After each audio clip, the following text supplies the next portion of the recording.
Всем привет из новогодней Москвы. Надеюсь, меня хорошо слышно и видно.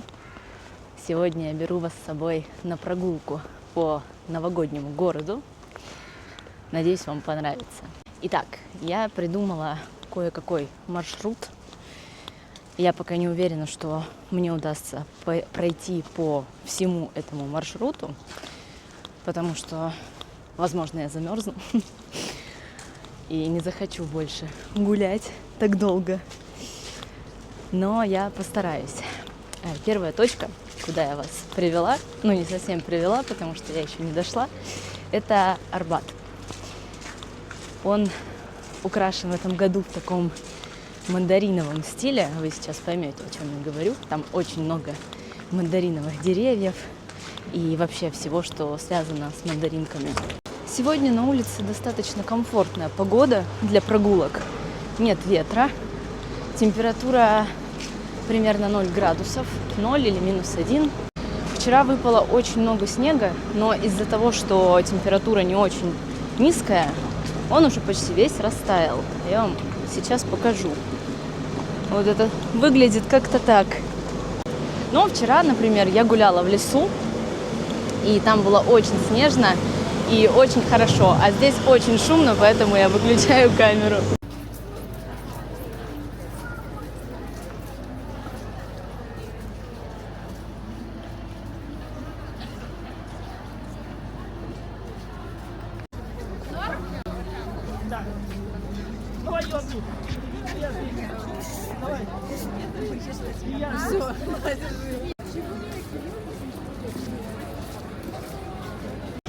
Очень хотелось показать, что находится в этом гигантском мандарине, но там было очень много людей, поэтому у меня не получилось.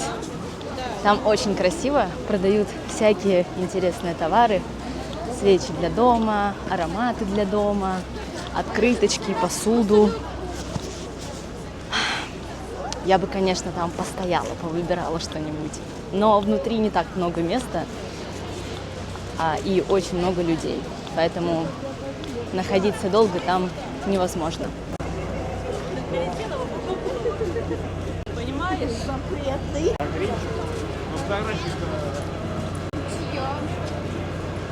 А вот это место, ради которого многие как раз сюда и приходят в этом году, это весы, на которые можно встать и увидеть, сколько ты весишь мандаринов.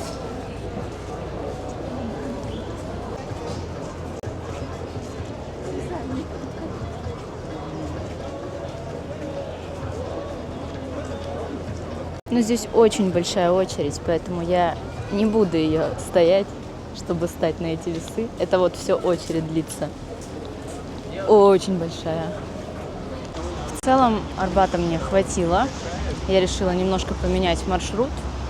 Я должна была идти в другую сторону, но мне показалось, что в той стороне, куда я пойду, интереснее, чем там, куда я собиралась. И по пути я наткнулась на такие вот чудесные елки. Очень мне нравится, когда так лаконично все украшено. Здесь вот только гирлянда, но при этом как красиво они смотрятся.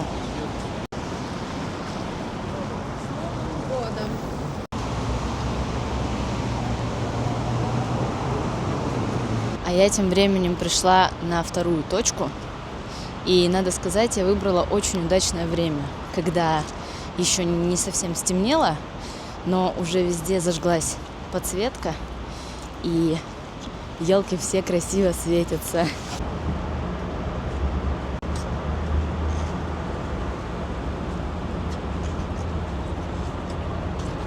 Это библиотека имени Ленина, самая большая библиотека в России. Я там, кстати, ни разу не была, но очень хочу сходить, потому что, насколько я знаю, туда свободный вход, и там можно посидеть, позаниматься, почитать что-нибудь. И взять какие-нибудь книги, почитать. Их я, конечно, брать не буду, потому что, скорее всего, они у меня будут лежать без дела. Но я бы там провела какое-то время. И в целом очень интересно, как там внутри.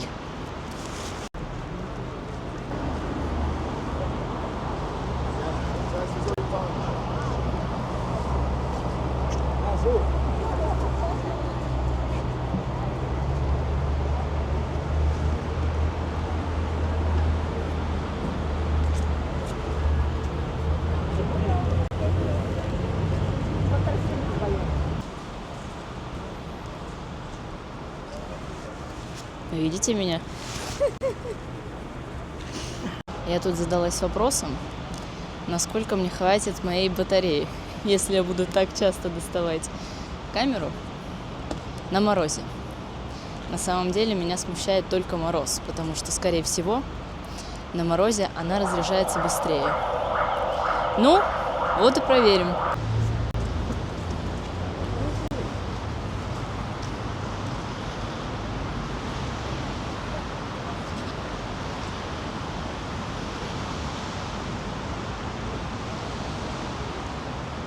Мне так нравится имитация вот этих книжных полок с лампой.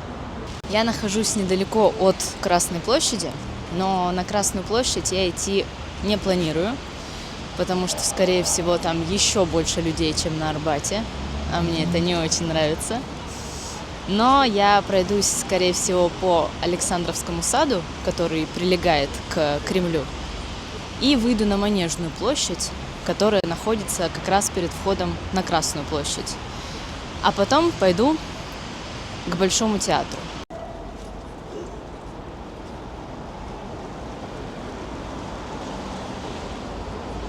Дошла я, значит, до Александровского сада, а здесь какое-то непонятное столпотворение людей. Я вам сейчас покажу.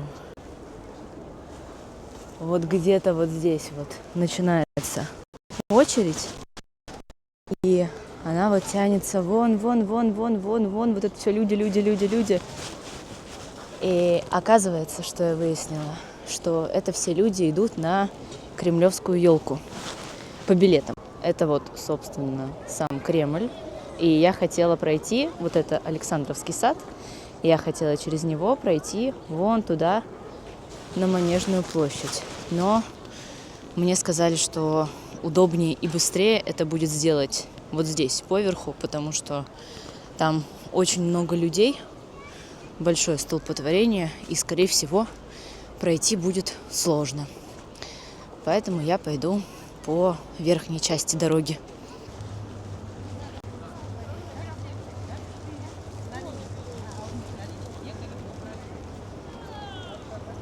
И еще мне очень нравится эта дорожка. Здесь обычно не ходит много людей, хотя я не понимаю, почему. Здесь так уединенно, спокойно, так хорошо.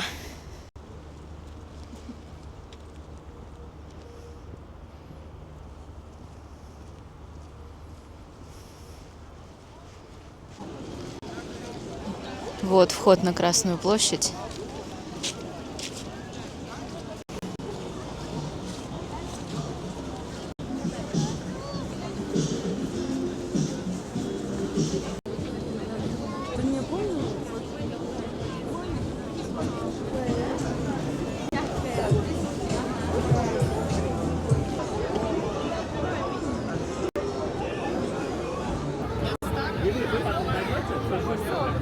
Очень все красиво.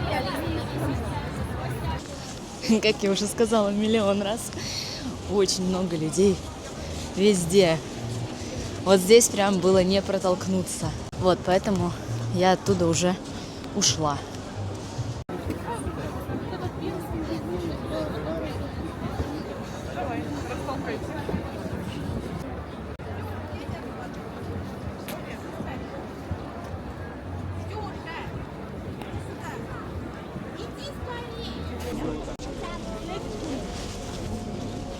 Я пришла к Большому театру.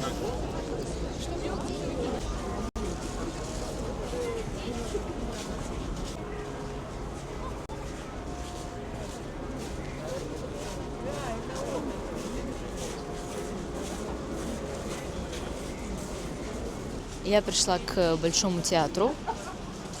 Вот он, сзади меня. И площадь, которая находится перед Большим театром, украшена в тематике Щелкунчика. Мне очень нравится. Такой островок получился. Очень симпатичный. Ой, посмотрите, здесь даже коронка есть в качестве украшения. Еще мне понравились вот эти деревья с бусиками. Я бы себе тоже такие бусики хотела на елку. Очень я хочу сходить в Большой театр. Это моя мечта. особенно на Щелкунчика. Но, во-первых, там очень дорогие билеты на Щелкунчика. Ну, вообще на многие постановки, которые там есть, но на Щелкунчика в особенности. А во-вторых, такое ощущение, что купить билеты просто невозможно, потому что их разбирают сразу же, как только они попадают в продажу. Возможно, этим занимаются какие-то специальные агентства или люди, которые выкупают просто скопом все билеты, как только они поступают в продажу, и потом как-то их перепродают. Не знаю, я пробовала в этом году смотреть, есть ли там свободные места. Заходила на сайт, мне показывало, что свободные места там есть, но по факту их не было, поэтому не знаю, что это значило. В общем, я очень надеюсь, что когда-нибудь я попаду в Большой театр на Щелкунчика. Здесь мы все посмотрели, думаю, нам можно идти дальше. У меня еще осталось примерно 3 точки, а прям рядышком с Большим театром находится ЦУМ. Очень дорогой магазин.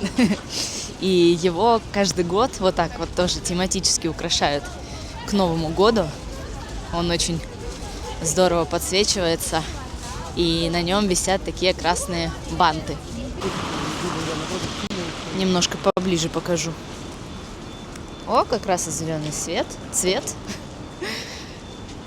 Я постоянно путаю слова цвет и свет.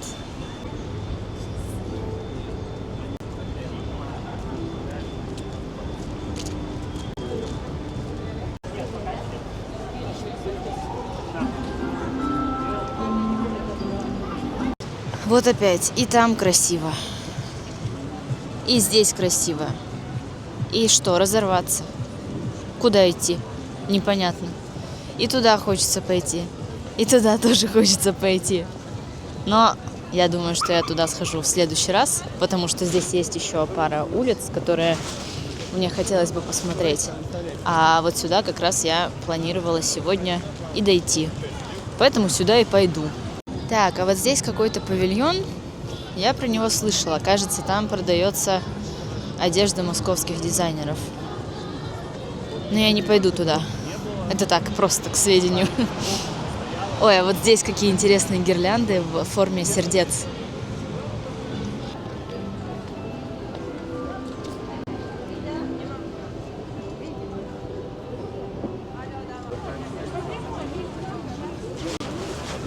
Розовая елочка.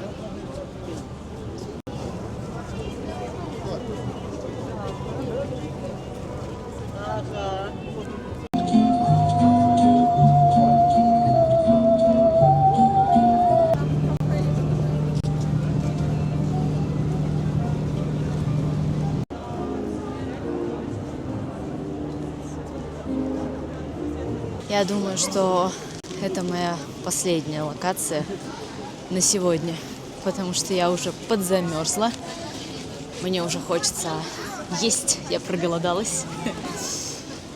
Вот, поэтому, наверное, я буду двигаться в сторону метро. Ну, я, в принципе, и так уже рядом с метро.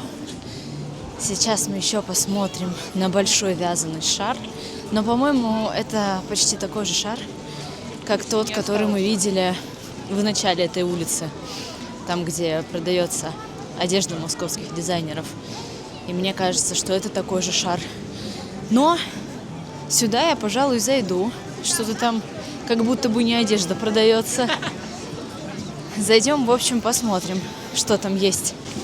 А вот это и есть тот шар, про который я говорю. Вот бы сейчас сюда упасть с чашечкой горячего чего-нибудь. Нет, я все-таки зашла и сразу вышла, потому что там, по-моему, продается только детская одежда. Мне там стало неинтересно. О, а вот здесь еще кое-что есть.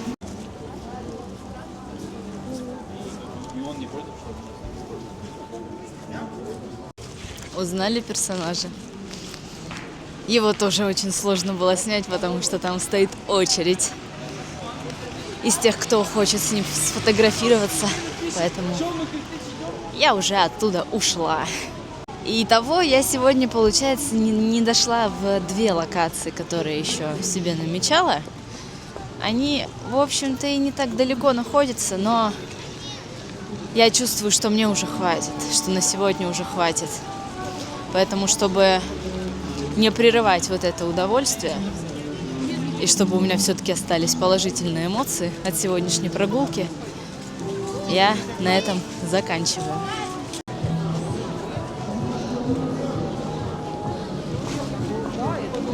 Так, нет, я решила еще напоследок зайти в детский мир, потому что он, скорее всего, тоже внутри красиво украшен.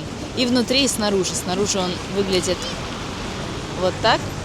Елка здесь тоже такая красивая стоит, большая.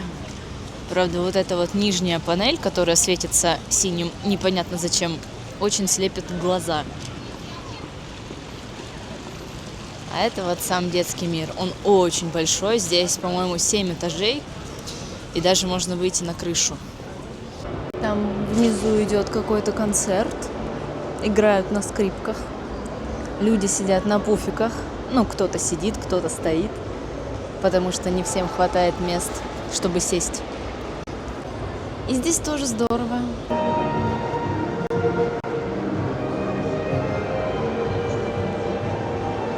Я вообще очень люблю детский мир. И очень люблю там гулять внутри. Просто я сейчас устала, поэтому хочу домой. И не хочу больше гулять. Я нагулялась. Но там очень и очень здорово. Как для детей, так и для взрослых.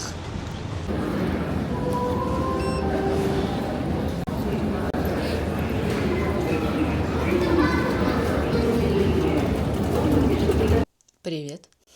Я уже дома. Я вспомнила, что я не попрощалась с вами, когда закончила снимать. И вспомнила, что я хотела же вам показать свою елку. Надеюсь, вам ее хорошо видно. А может быть, вот так будет видно лучше. Или даже вот так. Вот. В общем, вернулась я домой, сделала себе чай. Сейчас я его буду пить. И доедать торт, который у меня остался. Я его даже поленилась вытащить из коробки. И положить на тарелку, потому что я очень не хочу мыть потом тарелку. А это я просто выброшу и все. У меня выдалась очень хорошая прогулка. Надеюсь, вам она тоже понравилась. И вы оценили эту прогулку. Я не знаю, почему я так сильно устала. Я когда возвращалась домой, мне казалось, что я прошла уже 30 тысяч шагов. Хотя на самом деле не так много. Итак, мы с вами видимся в последний раз в этом году. Звучит так, как будто бы мы с вами увидимся совсем не скоро, но на деле это будет всего лишь через неделю. Но уже в 2026 году. Я вас поздравляю с наступающим Новым годом. Желаю вам... А чего вы хотите? Вот чего хотите, того вам и желаю. Спасибо вам за то, что вы весь этот год были со мной, смотрели, комментировали, ставили лайки. Для меня очень важна ваша поддержка, и я очень благодарна за то, что она у меня есть. Пусть 2026 год будет лучше, чем 2025, каким бы ни был 2025, пусть следующий год его переплюнет во всех смыслах, во всех хороших смыслах. И спасибо, что смотрели это видео. Я с вами прощаюсь, но, как я уже сказала, ненадолго. Пусть у вас все будет хорошо. С Новым годом!